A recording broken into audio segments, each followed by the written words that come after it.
வணக்கம் அன்பர்களே. இன்று நாம் 2026 ரிஷப ராசிக்கான புத்தாண்டு ராசி பலனை பார்ப்போம். கிருத்திகை நட்சத்திரம் 2, 3, 4ஆம் பாதம், ரோகிணி நட்சத்திரம், மிருகரிஷம் 1, 2ஆம் பாதம் வரை. அஞ்சா நெஞ்சமும் துணிவும் கலை ஆர்வம் கொண்ட ரிஷபராசி அன்பர்களே, ஆண்டு தொடக்கத்தில் 1/1/2026 குரு வக்ர நிலையில் மிதுன ராசியில் புனர்பூச நட்சத்திரத்தில் சஞ்சரிக்கிறார். சனி பகவான் மீன ராசியிலும், சாயா கிரகங்களான ராகு மற்றும் கேது பகவான் கும்பம் மற்றும் சிம்ம ராசியில் பயணிக்கிறார்கள். மேலும் புதன், சுக்கிரன், சூரியன், செவ்வாய் ஆகிய 4 கிரகங்களும் தனுசு ராசியில் குரு மற்றும் சனி பார்வையில் அமர்ந்திருக்கிறார்கள். இந்த ஆண்டு ஜூன் 2ஆம் தேதி குரு மிதுன ராசியிலிருந்து கடகராசிக்கு பயிற்சியாகிறார். அக்டோபர் 30ஆம் தேதிக்கு பிறகு குரு சிம்மத்திற்கு வருகிறார்.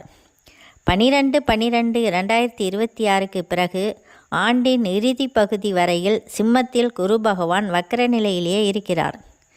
ரிஷபராசிக்கு இந்த வருடம் மிக சிறந்த அதிர்ஷ்டம் வாய்ந்த ஆண்டாக அமைகிறது. இந்த வருட இறுதிக்குள் குரு பகவான் மிதுன வீட்டில் இருந்து சிம்ம வீடு வரை பயணிக்க இருக்கிறார்.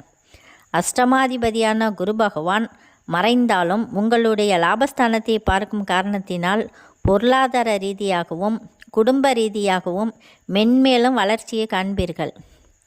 ஆண்டின் தொடக்கத்தில் அஷ்டமஸ்தானத்தில் புதன், சுக்கிரன், சூரியன், செவ்வாய் ஆகிய 4 கிரக சேர்க்கையில் தனுசில் இருந்தாலும் அவை குரு பகவானின் பார்வையில் இருக்கும் காரணத்தினால் சவால்களை சந்தித்தாலும் அதிலிருந்து முன்னேற்றத்தை அடைவீர்கள். இந்த ஆண்டு உங்களுடைய குடும்ப பொருளாதாரம் மற்றும் குடும்ப வளர்ச்சி, மகிழ்ச்சியான சூழ்நிலைகள் ஆகியவை இரட்டிப்பாகும். புதிய மனிதர்களின் சந்திப்பு உங்கள் வளர்ச்சிக்கு துணையாக இருக்கும். புதிய தொழில் தொடங்குவதற்கு உண்டான வாய்ப்புகளும். ஜூன் 2ஆம் தேதிக்கு மேல் 7ஆம் இடத்திற்கு குரு பார்வை கிடைப்பதனால் நல்ல துணைவரும் அமைவார்கள். சிறப்பான திருமண வாழ்க்கையும் அமையும். பெரிய மனிதர்கள் மற்றும் முக்கிய பிரமுகர்களின் சந்திப்பு நிகழும். கடன் மற்றும் பொருளாதார ரீதியாக சிக்கல்களில் இருந்தவர்களுக்கு திடீர் அதிர்ஷ்ட வாய்ப்புகள் மற்றும் கூடுதல் வருமான வாய்ப்புகள் ஆகியவை அமையும்.